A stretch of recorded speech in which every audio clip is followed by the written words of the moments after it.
Hello friends, പുതിയൊരു promo റിവ്യൂയിലേക്ക് എല്ലാ കൂട്ടുകാർക്കും സ്വാഗതം. അങ്ങനെ നമ്മുടെ മനു ആണെങ്കിൽ ബാലേന്ദ്രനെ കാണാൻ വേണ്ടിയിട്ട് കടപ്പാട്ടൂരിലേക്ക് വരുന്നുണ്ട്. മനുവിനെ കണ്ടതും കൃഷ്ണമോളും ബബിയും കൂടെ മനുവിന്റെ അടുത്തേക്ക് ചെല്ലുക. അന്നേരം മനു ചോദിക്കുന്നുണ്ട് ഇവിടുത്തെ കാര്യം എങ്ങനെയാന്ന്. അത് പഴയ പോലെ തന്നെ മനു ഏട്ടാ. ഇടയ്ക്കിടയ്ക്ക് അച്ഛനെ കോലിട്ട് കുത്താൻ വേണ്ടിയിട്ട് അമ്മ നോക്കും. അച്ഛൻ്റെ അടുത്ത് നിന്ന് നന്നായിട്ട് കിട്ടുകയും ചെയ്യുന്നുണ്ട്. ആ ക്ഷീണം ഒരാഴ്ച വരെയൊക്കെ നിൽക്കും. അത് കഴിഞ്ഞാൽ വീണ്ടും എന്നൊക്കെ പറയുമ്പോൾ നമ്മുടെ മനു ചിരിച്ചുകൊണ്ടാണ് ഞാൻ ആന്റിയെ ചെന്നൊന്ന് കാണട്ടെ എന്ന് പറഞ്ഞിട്ട് അകത്തേക്ക് പോകുന്നത്. അവിടെ ചെല്ലുമ്പോൾ നമ്മുടെ വൈജു ചോദിക്കും, അല്ല മനു, അലീന ഉണ്ടാവുമ്പോൾ നീ ഇടയ്ക്കിടയ്ക്ക് ഇവിടെ വരാറുണ്ടല്ലോ, ഇപ്പം നിന്നെ കാണാറേ ഇല്ല എന്നൊക്കെ അങ്ങ് പറയുമ്പോൾ നമ്മുടെ മനു പറയും, ഓ ആന്റിക്കും അലീനയൊക്കെ ഓർമ്മയുണ്ടോന്ന്. അതെങ്ങനെയാടാ മനു, അവളെ ഞാൻ എങ്ങനെ മറക്കാനാ? എന്റെ ജീവിതം കുട്ടിച്ചോറാക്കിയിട്ട് പോയതല്ലേ, അവളെ ഞാൻ ഒരിക്കലും മറക്കത്തില്ലാന്ന്. അപ്പൊ അലീനയെ കുറിച്ച് ഇങ്ങനെ പറയുന്നത് കേൾക്കുമ്പോൾ തന്നെ നമ്മുടെ മനുവിന് അത് അത്ര രസിക്കുന്നില്ല. മനു പറയും, ഇത്രയൊക്കെ പറയുന്ന ആന്റിയുടെ പാസ്റ്റ് കൂടി ഒന്ന് ആലോചിക്കണമെന്ന്. അപ്പോഴേക്കും വൈജ പറയും,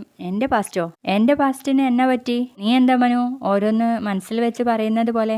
എന്തെങ്കിലും ഉണ്ടെങ്കിൽ അത് തുറന്നു പറ എന്ന് പറയുമ്പോൾ നമ്മുടെ മനു ചിരിച്ചുകൊണ്ട് അത് തള്ളിപ്പോവാണ് കേട്ടോ. അത് നീ തന്നെ പറ എന്നൊക്കെ പറഞ്ഞ് വീണ്ടും വീണ്ടും ചോദിക്കുന്നുണ്ട്. പിന്നീട് മനു നേരെ ബാലേന്ദ്രന്റെ അടുത്തേക്ക് പോകുവാണ്.